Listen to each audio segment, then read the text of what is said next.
किसी ने सच ही कहा है, ख्वाब, उम्मीद, तमन्नाएं, ताल्लुक, रिश्ते जान ले लेते हैं आखिर ये सहारे सारे। मेरा नाम ऑप्टम अभिषेक है। टाइटल सुन के तो आप समझ ही गए होंगे कि इस कहानी का राइटर यानी कि मैं एक ऑप्टोमेट्रिस्ट हूँ और ये मेरे प्यार की कहानी है। मैं स्कूल तक तो बच गया था इन सब झमेलों से, और स्कूलिंग के बाद जैसा सोचा था मैंने ऑप्टोमेट्री कॉलेज में बैचलर्स के लिए एडमिशन ले लिया और वहीं देर से लेकिन अपने दुरुस्त इश्क से मुखातिब हुआ। कॉलेज में मैं जितना अपने दोस्तों से हंसता मिलता, अनजानों से उतना ही शर्माता था। फर्स्ट ईयर की ही बात है जब हमारे दिन आई एनाटॉमी समझने में खर्च हो रहे थे। नम्रता का फोबिया टॉपिक मिस हो गया था। वो उस दिन कॉलेज नहीं आई थी। नम्रता, यही तो नाम था उसका। खुश दिल, चुलबुली सी और अजीब सी बेबाकी थी उसमें। और इतना सब कुछ मैंने तब नोटिस किया जब वो बोली, तुम थे कल क्लास में?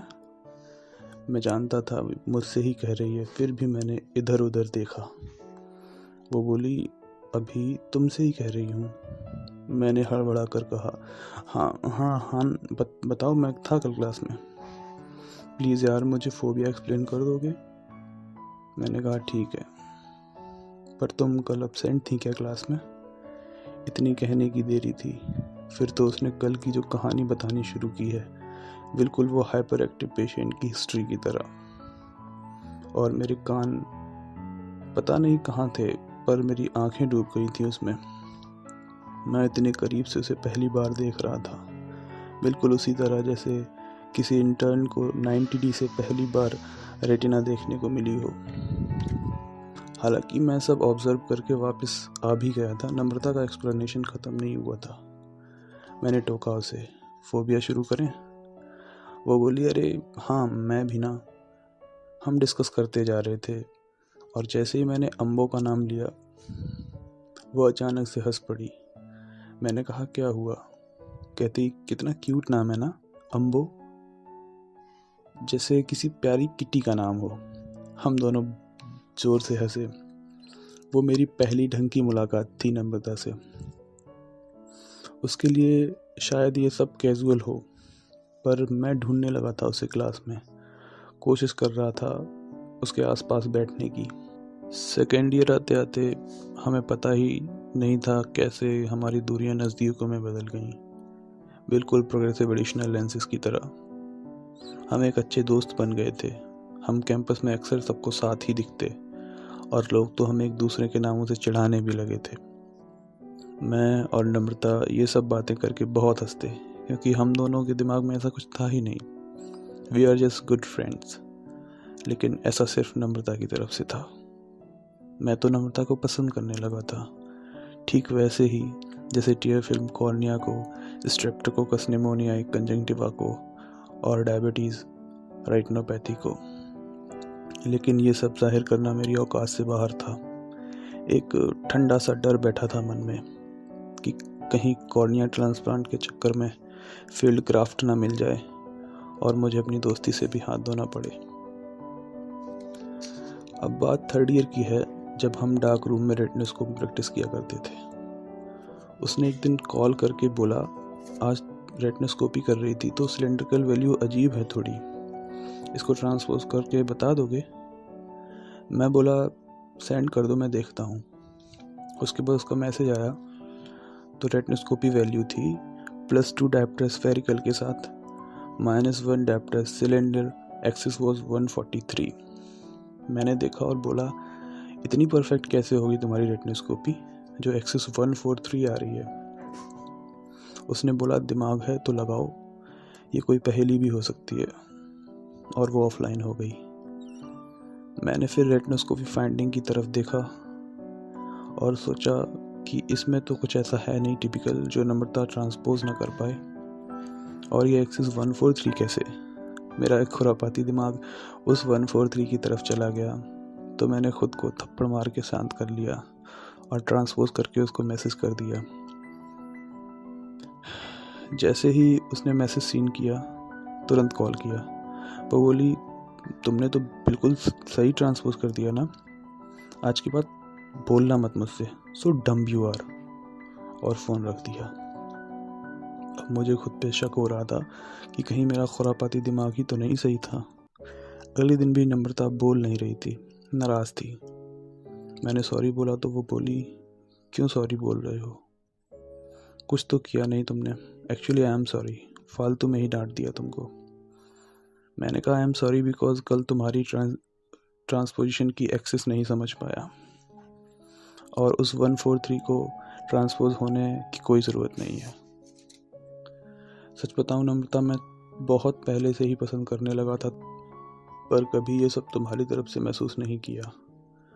वो बोली, कुछ तुम लड़के बुद्धू होते हो, कुछ हम लड़कियां शर्मीली। और हम दोनों ज़ोर से हंसे। हमारी हंसी के बीच वो बोली, सच बताऊं अभी मैंने फील किया है, मैं जब भी तुम्हारे साथ होती हूँ तो बिल्कुल पीपल की तरह आज़ाद होती हूँ। जब भी कोई परेशानी होती है तो मायरिस की तरह मेरे चारों ओर होते, और अपनी खुशियों में खुद को समेट के मुझे पनपने देते हो। You are perfect for me. इस लास्ट ईयर के बाद हमें इंटर्नशिप के लिए जाना था, और हमने साथ में दिल्ली के एक आई इंस्टीट्यूट से अपनी इंटर्नशिप शुरू की। सब कुछ बहुत सही चल रहा था, लेकिन हमें भी करियर की चिंता सता रही थी, जैसे इस फेज़ में सबको होती है।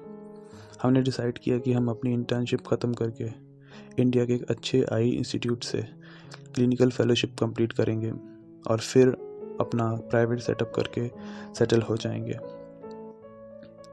इसी हिसाब से हमने फेलोशिप में अप्लाई किया। लकीली हम दोनों भी सिलेक्ट भी हो गए। वहाँ सिलेक्शन होना हमारा ड्रीम था, और हमने तय किया अब बहुत मेहनत करके फेलोशिप फिनिश करनी है। इसी बीच हमारे ख्याली पुलाव भी पक रहे थे। बात करते करते एक दिन मैंने पूछा कि अपने क्लिनिक का नाम क्या रखेंगे। नम्रता झट से बोली, अरे मैंने सोच रखा है, हमारे क्लिनिक का नाम वही होगा जहाँ पे हमारी पहली मुलाकात हुई थी, अम्बो ऑप्टोमेट्री क्लिनिक।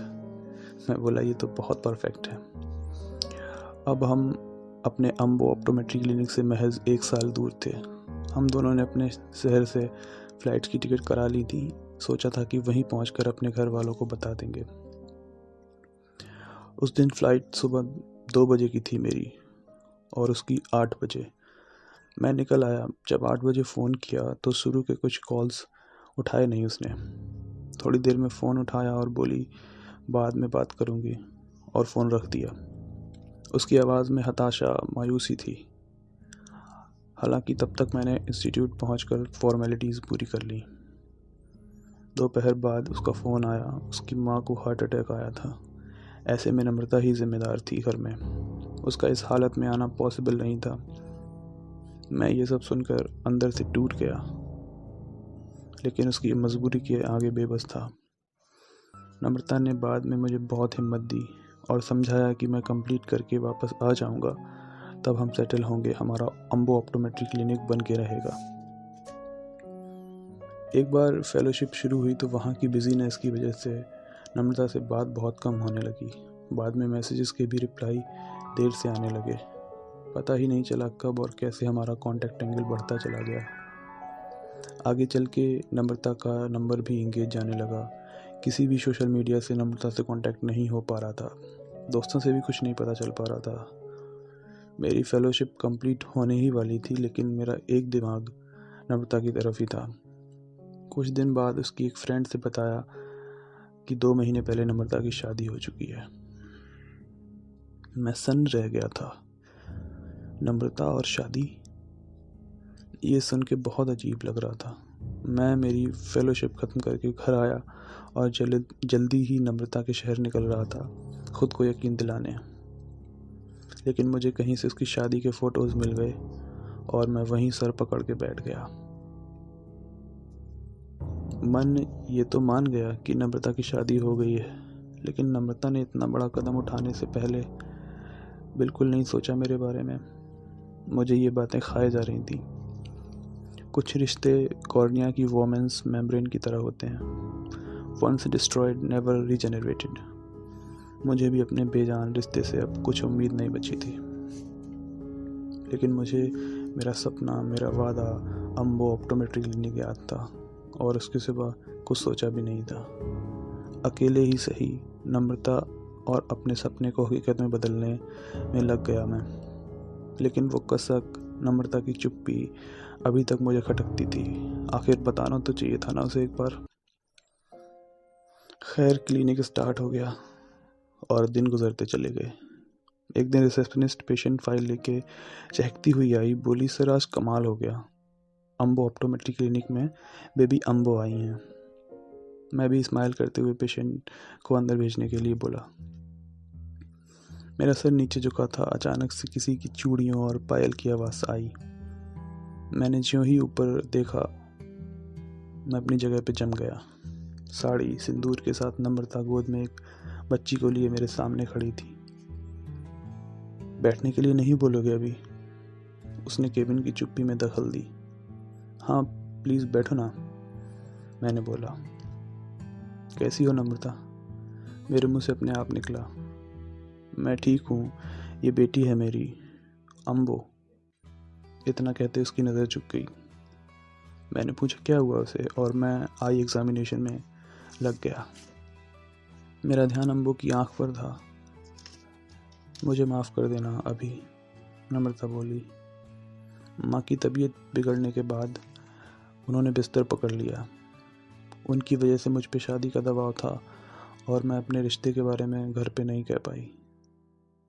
मैं समझता था कुछ तो मजबूरी रही होगी उसकी, और आज ये सब सुन के तसल्ली भी हो रही थी।